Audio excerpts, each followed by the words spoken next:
All right, let's talk about cybersecurity. Today, we're going to try something a little different. We're going to hack the hacker's mindset. And look, this isn't just about code and complicated tech stuff. It's about the security of literally everything you do online, from checking your email in the morning to the power grid that keeps our lights on. So, yeah, it's a pretty big deal. Let's dive right in. So here's our game plan. We're going to start small and go big. First, we'll look at how just one wrong click can turn an individual's life upside down. Then we'll zoom out and see what happens when the bad guys target massive companies. After we see the threats, we'll meet the heroes, the cyber defenders. We'll peek inside their toolkit, and then most importantly, we'll bring it all back to what you can do to stay safe. So how does a major cyber attack even start? You might think it's some super complex, high-tech operation from the get-go. But honestly, it often begins with something that looks completely innocent, something that probably landed in your own inbox this morning. Let me tell you a story about someone we'll call Anne. She's just like you and me, scrolling through her inbox. An email pops up, and it looks totally legit, like it's from a service she uses all the time. She clicks a link, types in her login info, and boom. Just like that, a hacker has everything. Her credit card details, her passwords, all of it. This is phishing, and it is brutally effective. What happened to Anne was phishing, right? But that's just one weapon in the arsenal. Hackers can hide nasty software called malware in attachments, or if you're on public Wi-Fi at a coffee shop, they can pull off a man-in-the-middle attack and basically read everything you're sending. And of course, there's the classic password attack, where they just guess your password, especially if it's password 123. These are the everyday threats we all face. Okay, so that's what can happen to one person. But what happens when hackers aim higher? At big companies, at corporations? Well, the game changes. The basic ideas are the same, but the scale, the tools, and the damage, it's all magnified 1,000 times over. We're not just talking about a stolen password anymore. We're talking about shutting down entire global surfaces. Imagine a tiny street with only one way in, leading to your favorite store. Now, imagine a hacker sending 1 million cars down that street all at once. It's total gridlock. Nobody, and I mean nobody, is getting to that store. That, in a nutshell, is a denial of service, or DOS attack. A network gets so flooded with garbage traffic that actual customers, the legitimate users, are completely locked out. Now, you might hear about DOS and DDoS attacks. What's the difference? Well, if a DOS attack is that million-car traffic jam, a DDoS, or a distributed denial of service, is like a traffic jam coming from 1 million different streets all at once. The attacker uses an army of infected computers, a botnet, to launch the attack from all over the world.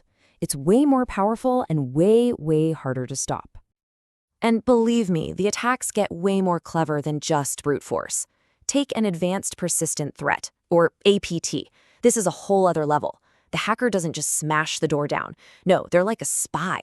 They sneak into a network and just live there for months, sometimes years, quietly stealing secrets.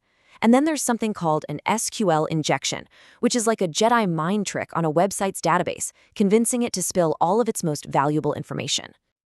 Okay, I know, it all sounds pretty bleak, right? It feels like the bad guys have all the cool tricks. But here's the thing. For every threat, for every attack, there are defenders. People on the front lines, fighting back every single day. Let's meet the heroes of this story. First up, and this might surprise you, is the hacker. But this is an ethical hacker, a white hat. They use the exact same skills and tools as a malicious hacker, but they're on our side. Companies actually hire them to break into their systems to find the weak spots before the criminals do. So, while the ethical hacker is stress testing the castle walls, the security architect is the one who designed the castle in the first place. They are the master planners, the engineers who draw up the blueprints for the digital fortress, making sure it's as secure as possible right from the start. And leading the entire army is the Chief Information Security Officer, or CISO. Think of the CISO as the general. They're in charge of the big picture, the overall strategy, the teams, the budgets, all of it, with one single goal: keep the organization's information safe. And let me tell you, the world is desperate for more of these defenders. Seriously. Job growth for information security analysts is projected to hit 33% by 2030. To put that in perspective, that is an absolutely massive number. It's one of the fastest growing and most in-demand jobs on the planet right now. Okay, so you're thinking, this sounds pretty cool. What does it actually take to be one of these defenders? What are the skills they need to have? Let's crack open their toolkit and see what's inside. You definitely need a mix of skills. You've got to understand how networks talk to each other, how to secure data in the cloud, and you need to know some coding. But you know what underpins all of that? What's really the foundation? It's operating system mastery. You have to understand the very soul of the machine before you can even begin to defend it. And when you talk about operating systems in the security world, there's one that stands head and shoulders above the rest, and that's Linux. Because it's open source and packed with powerful command line tools, it is the undisputed champion for cybersecurity pros. Now, for most of us, using a computer means clicking on pretty icons. But security pros, they live in the command line, also called the shell. It's a text-only interface where you type commands to talk directly to the operating system. Why? Because it gives you an insane amount of power and precision.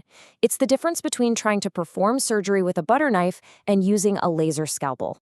And this is where it gets really cool. To be a defender, you have to understand exactly what's happening inside the machine, right down to the life cycle of a single process. Now, most of these states, ready, running, blocked, make sense. But look at that last one, zombie. Sounds weird, right? But for an analyst, a zombie process can be a huge red flag. Imagine a malicious program runs, does its damage, and then crashes. But before it crashed, it started another little helper process. That helper finishes its job and tries to report back, but its parent is gone. So it just hangs there, finished but not gone, a digital ghost. An analyst scanning the system sees this orphaned zombie and immediately knows something bad happened right here. It's a breadcrumb trail leading them straight to the problem. So at the end of the day, that command line is where the real detective work happens. Analysts use simple text commands to zip around the file system, digging through mountains of log files, searching for that one tiny clue, that one digital footprint that tells them a hacker was there. All right, we've seen the attacks from personal to corporate, we've met the people who fight back, and we've peeked at the tools they use. Now it's time to bring this all home. What does all this mean for you, right now, sitting in front of your screen? It really comes down to these basics. These are these simple, incredibly powerful things that can keep you safe. Remember Anne's story? This is how you avoid it. Have a firewall running. Keep your antivirus software updated. Please, please create strong, unique passwords, not your dog's name and the year. And just be skeptical. If you get a weird email from an unknown sender, just don't open the attachment. Don't click the link. Because here's the bottom line. Cybersecurity isn't just some far-off problem for big companies or IT departments. Your data, your digital life, is out there. From the pros defending massive networks to you securing your own laptop, everyone plays a part. So that leaves a really important question. Who's in charge of protecting your data? The answer is you.